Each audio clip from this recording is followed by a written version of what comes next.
Darkly Splendid Abodes, the official podcast of Toronto Thelema. Exploring, if you will, practical philosophy, from science and the workings of the mind to spirituality, esotericism, and magic.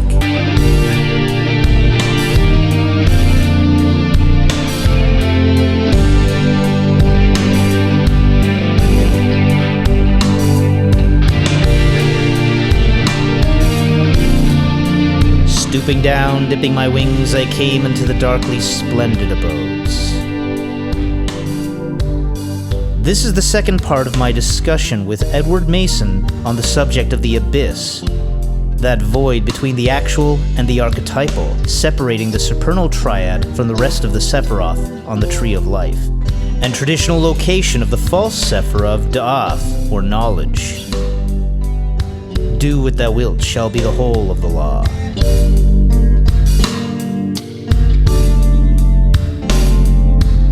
I mean, with that idea of connection and that, one way that I conceptualize for myself the abyss and the way it relates to the Tree of Life and that sort of thing is it makes me think of everything below the abyss is what we normally have any kind of access to, and what we could think of as, like, if you're trying to reach beyond yourself to the things around you in the environment, you are only ever getting information through your senses and that sort of thing. And the abyss is almost like crossing beyond that border, that threshold that keeps you separated and reaching into some level of actual connection beyond yourself. Yeah, I mean, we can appreciate quite easily what severity and mercy would mean in terms of the psyche. You know, okay, sometimes I'm strict with myself, sometimes I'm too strict, sometimes I'm generous to people, sometimes I'm not. That stuff you can easily put together in your mind. You can understand the elements of these Sephiroth. What's up there in the supernal realm is qualitatively different. There are 5 paths of the tree that cross the abyss. 3 of them come down to Tefereth, 2 of them come down to Chesed and Gevurah. And people think, well, why can't I just go up one of those? And the answer is because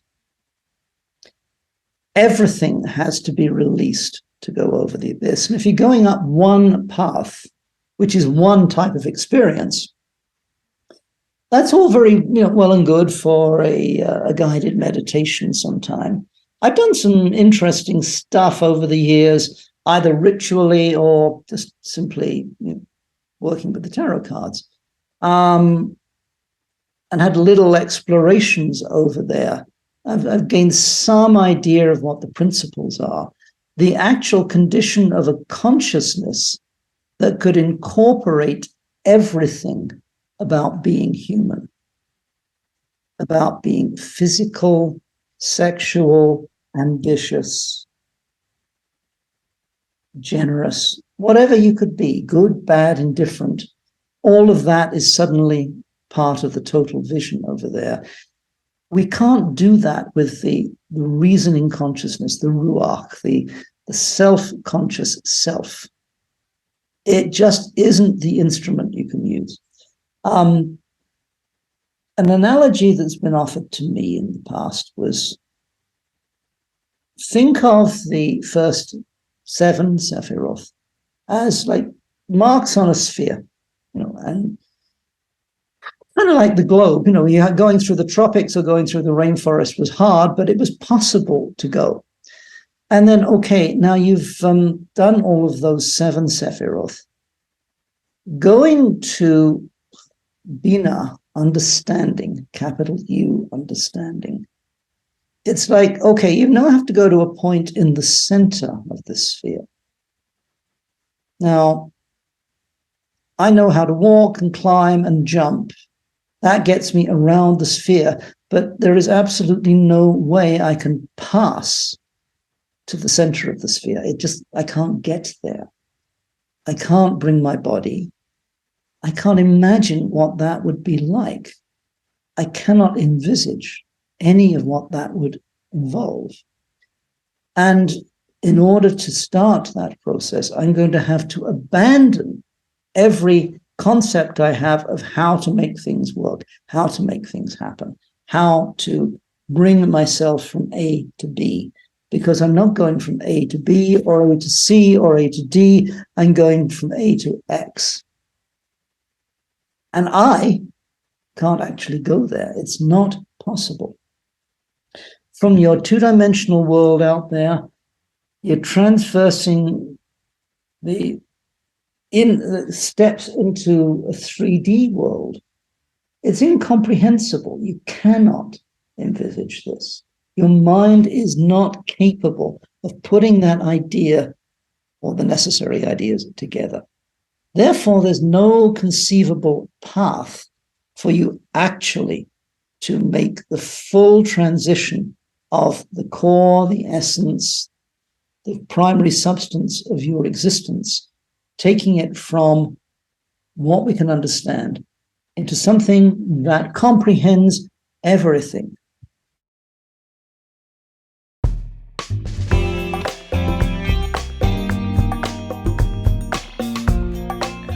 Right back up. I think we should actually mention what has just happened in the recording process. I just said something about you can't comprehend everything, which means you've got to comprehend nothing at this point.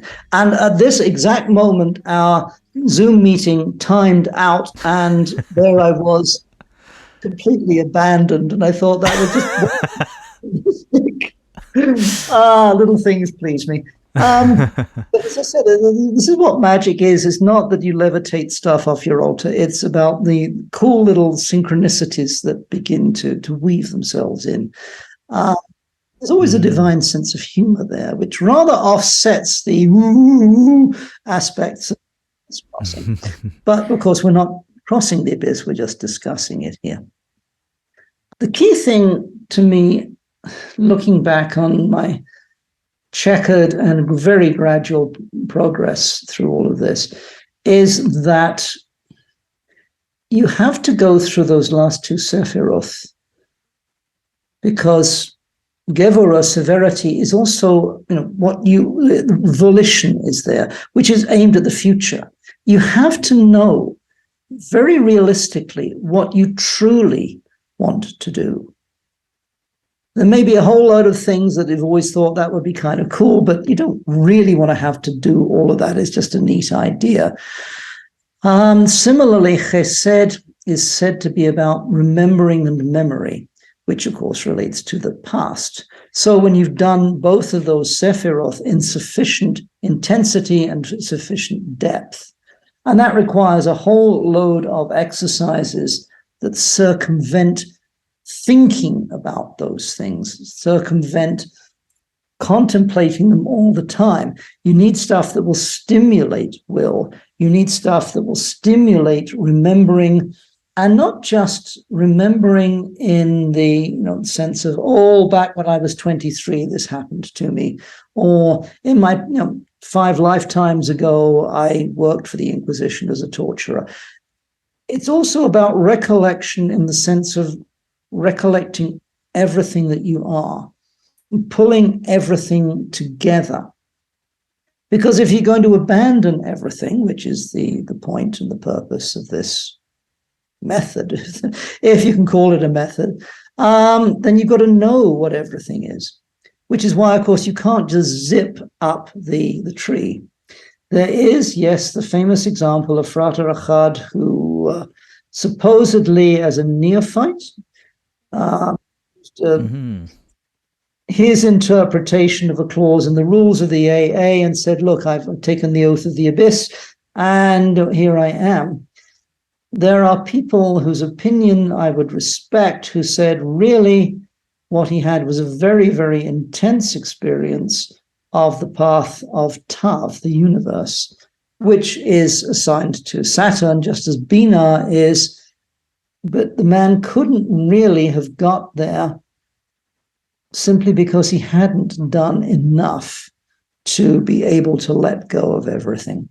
So he has this rather odd career in the rest of his life, Achad. I know there are people who think he's great. Whatever I read of his struck me as a little bit enthusiastic amateur. And having read some stuff, I thought, nah, nothing here with this guy for me. So really, you have to go the whole trek. You've got to kick your own psyche around. You've got to back out of certain tendencies, desires, attitudes, beliefs, anxieties, and fixations as you play around with your Sod and Hod and Netzach before you can actually open inwardly, not as a conscious choice, but inwardly to the HGA. And then that experience has to be deepened, refined, and enriched by dealing with Gevurah and Chesed. And some people might get to the key points of their lives by the time they're in their late 20s, early 30s. Crowley was doing the Abyss crossing there in Tunisia when he was early 30s. Other people, I think, have gone over or through in their 50s. No, it's not as age limited. Really, as I understand it, you need a tremendous amount of mental self-discipline to do the Abramelin process to get knowledge and conversation. So that is better handled by somebody on the south side of their 40th birthday. Then there are Hebrew traditions that you shouldn't even touch Kabbalah until you're 40. So obviously there are different ways of wringing this chicken's neck. But people much older can go on and gradually unhook themselves from all the things that they were so excited about earlier on and abandon those things to go through the abyss. I feel like there's a certain level of momentum involved in the way, at least, that Crowley's talking about it as well, where it's almost like your own momentum starts compelling you forward up the tree at some point. I believe that the momentum is coming from the supernal triangle within your own existence. So, there's the animal soul, nefesh, there is the ruach, which is the self-conscious individuality that can observe things, learn things, and analyze things. Then there's neshama, which is the supernal soul. And it's neshama that's really saying, come on home. Or I want to go home. My best friends live up there, and I'd like to, hang out with them more. So that in itself is going to transform the experience of the exempt adeptus, who is receiving all kinds of crazy-seeming stuff from an aspect of existence that is way beyond anything logical, sensible, analyzable, or comprehensible. So, and of course, neshama includes the chiyah, the actual life force, the actual will here, which is saying go on. But I think the actual urge to go over, if it's valid, I think has to come from very deep within. I doubt that there is a moment where somebody says, I think I'll cross the abyss next year, unless there is something building up within them that is saying, you have to do this one next. You can't stay stuck here. We do have what Crowley calls the Black Brothers, the purse-proud ones, I think Liber 65 calls them, who are mocking everybody else's inferiority or failure to attain. They're actually people who would not give up their perceived adeptship and align absolutely, completely with what the HGA is about by abyss crossing. I assume that what you find as you enter into Binah is just HGA-ness rather than HGA plus me-ness, which is what you would have below the abyss. Now, exactly how you would do this, you take the oath of the abyss and you're going to go through this thing and abandon everything you've been.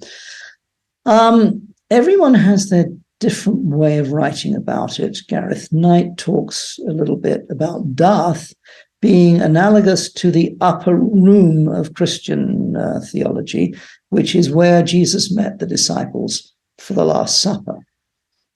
So if you avoid the fundamentalist perspective, it's like everyone has gone to this point here where there is a profoundly meaningful moment in Jesus' career and the career of his followers. Take, eat, this is my body. Take, drink, this is my blood. He's establishing the cult for the people who are going to be left behind, because he is not going to be around anymore. Next day, they're going to torture him to death. It's a point of profound transformation. Thelemites are not required to get themselves tortured to death, which I greatly appreciate. But you are going to be here in Darth, which is knowledge. Now, knowledge is a mass of information.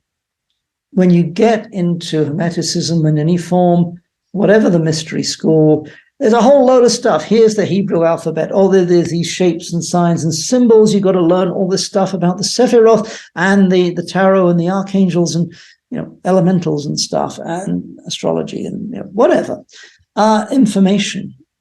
You'll need some of that knowledge, even if you will have to abandon your attachment to the wonders of it, if you're really going to go passing through this no-thingness that gets you across. But that seems to be what Darth is about, so far as I can understand it. It is setting us up, and it's not a full Sephira. It's a kind of virtual Sephira. It's unstable. You can't just use knowledge. You have to have love. You have to have intention, which is magical or spiritual power to go through. I know a lot of people tend to dislike the idea of this sort of letting go of everything on the way into that stage as well. And I think that seems to be what's related to the Black Brotherhood, as you mentioned, the idea of not being willing to let go of everything and wanting to hold on to that adeptship or whatnot. And there are arguments from people that, diverge away from Thelema, for instance, or try to make Thelema a different version of Thelema, perhaps, where it doesn't require this letting go of everything. Yeah, well, we all try and avoid responsibility at some point or other. And this is not a responsibility to any external thing. It's a responsibility to the vital essence within yourself. Sometimes when I hear that stuff, it's like, okay, maybe somebody is at a stage where they need to experience that.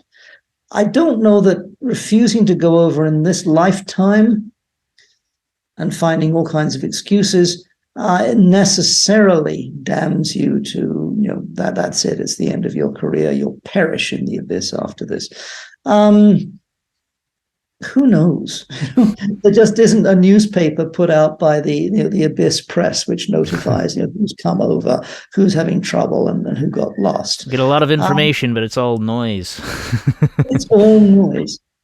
I had an experience here when I was giving a general lecture some time ago about what Thelema is. And I got to the point where I described Tefereth, and you're filled with light and there's laughter, and suddenly the world looks much more beautiful than you've ever imagined.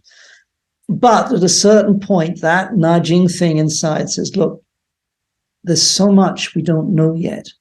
We're going to have to go on, and we're going to have to refine what's going here through a process of severe pruning.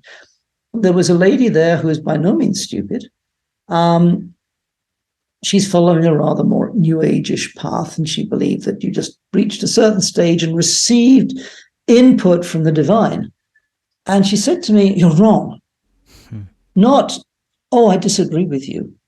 Not, oh, well, in my school we teach it rather differently. But you're wrong. And it was like it was almost like she was telling me to shut up.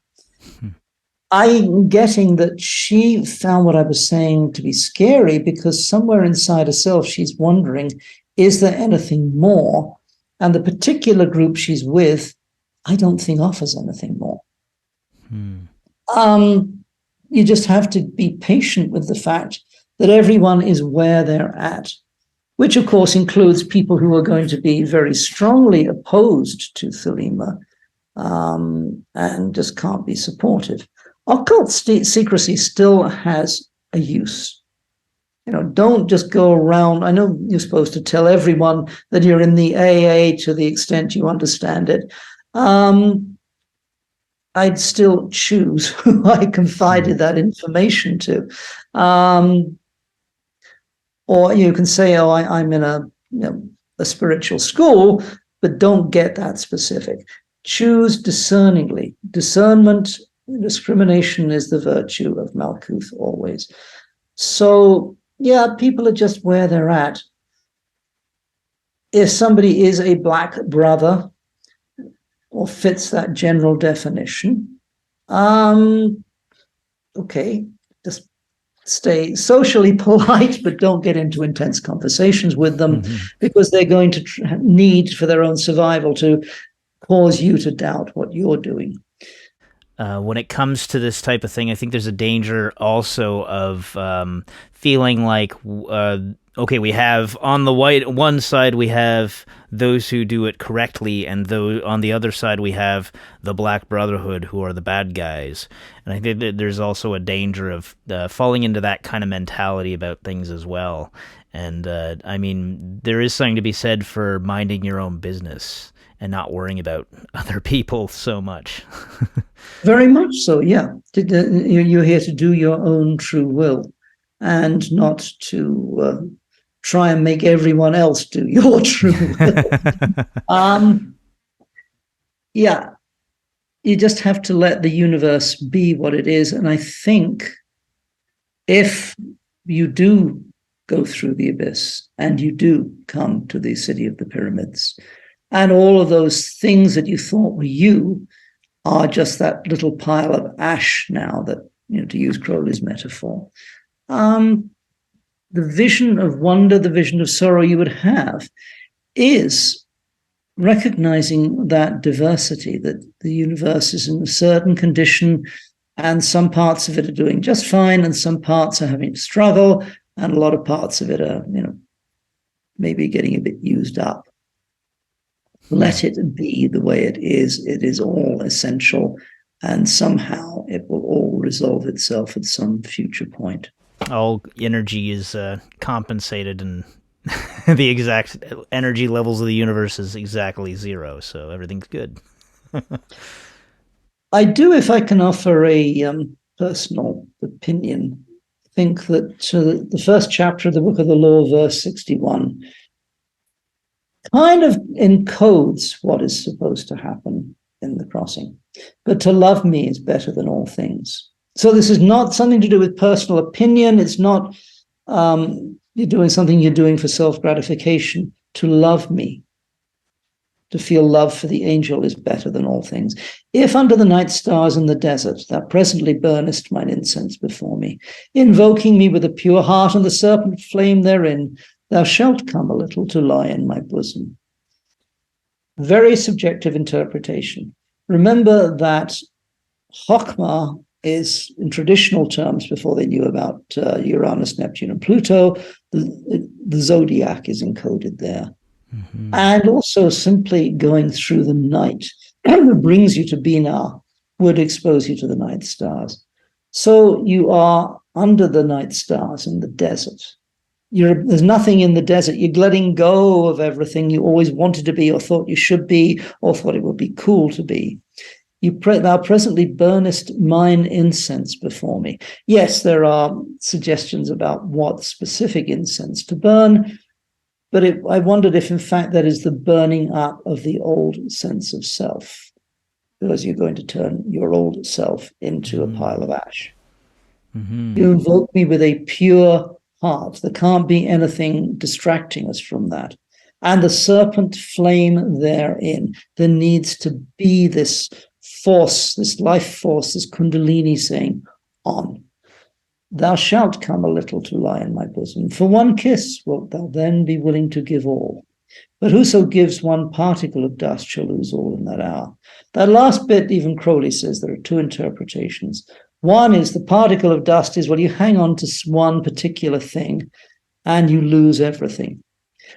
On the other hand, if you hang on to the one particle of dust that is your ultimate, final, true aspiration, that remembering whatever your true will is going to be fulfilled from your entry into Binah, then you shall lose all in that hour by discarding everything other than that spark of true will.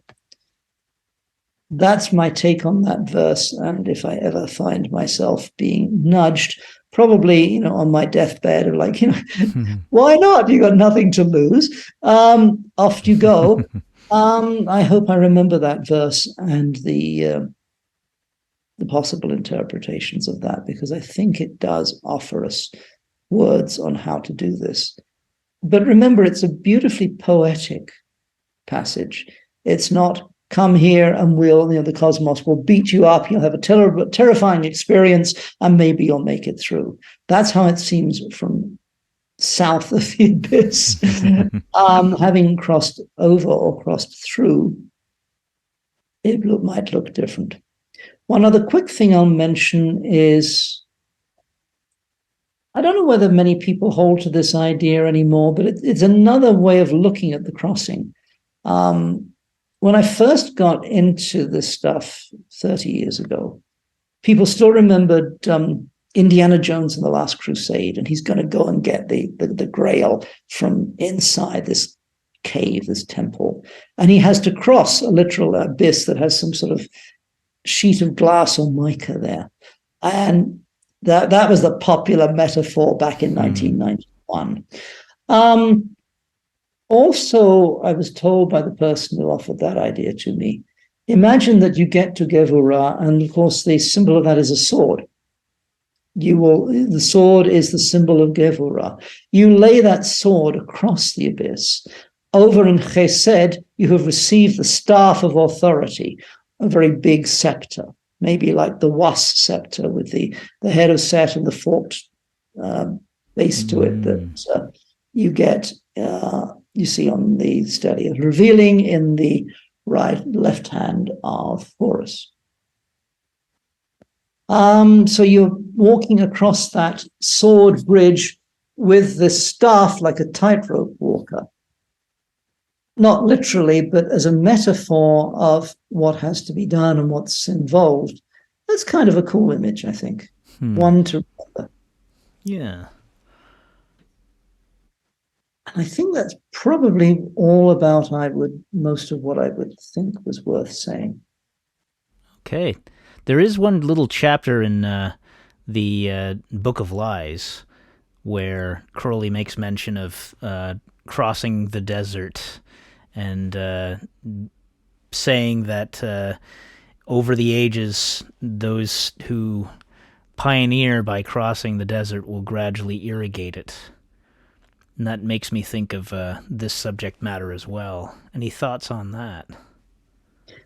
Neat idea, yeah.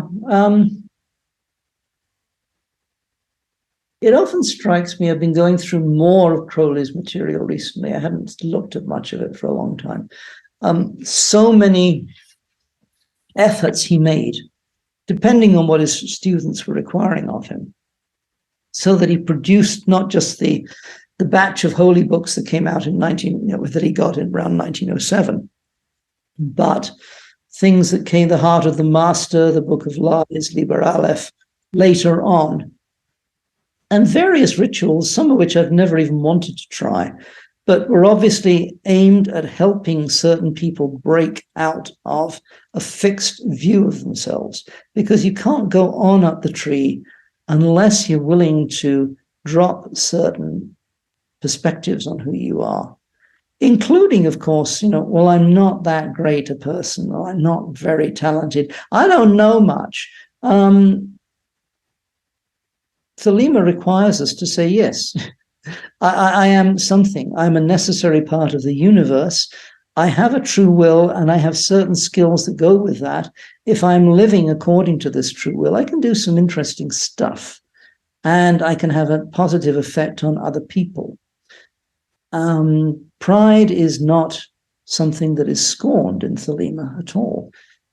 There are certain moments when you need a form of humility in order to keep the mundane ego at bay, but the individuated self, the adept self that is actually in an ongoing relationship and dialogue with the HGA, that requires a certain pride and confidence that we are going somewhere. Eventually, of course, we come to this unnameable, indescribable absence of stuff, absence of anything that we call the abyss. And at this point, there must have been some information received or some understanding have come into place about what to do. But it still needs to be experienced on its own terms. And in some manner, you'd have to deal with the demon of the abyss coming up and endlessly distracting you. This is what happened with Crowley in Tunisia, the demon that Choronzon took over, and Victor Newberg was scribbling away all the stuff it said, which was completely inconsequential, but it distracted him while the demon, presumably using Crowley's body and voice, was kicking sand over the sigils and getting ready to break out of the circle. There is risk in this. I'm not sure that everybody needs to go to a desert and do stuff there, but I think you would have to realize there was always something distracting you. Crowley's opinion was that George Cecil Jones couldn't quite go over because he had too strong an attachment to his family. And that when Crowley met him years later, Jones was very proud of his family, but he didn't really have anything spiritual to say anymore. It's like he'd exhausted what he had. Mm-hmm. Did he mess up crossing the abyss? I don't know. And I understand his papers are all sealed away for a few more years yet. So until they're opened, we won't know exactly his side of the story. It would be fascinating to see what he has. I think there will be a new surge of Crowley scholarship when that information is released. I think in 2030 or in the 2030s, but for now it's all under lock and key in an archive and we don't know. Yeah. Well, we'll look forward to hearing more about that when the time comes, and hopefully this podcast will still exist at that, be making episodes, and we'll check back. And if you're still making episodes when I come back for my next incarnation, assuming I make it through, I might be able to go over the abyss in that lifetime, and I can come back and tell you what it was like, as closely as I could communicate it in verbal formulae. But for now, I think I've said all that can be said about the situation from rather further down the tree. Well, this is a very interesting conversation as usual. So thanks very much for joining me once again, Edward, in 93. 93. Thank you for joining us. Look for Toronto Thelema on Instagram, Facebook, and YouTube. Watch for events in the city. And join us again in the darkly splendid abodes.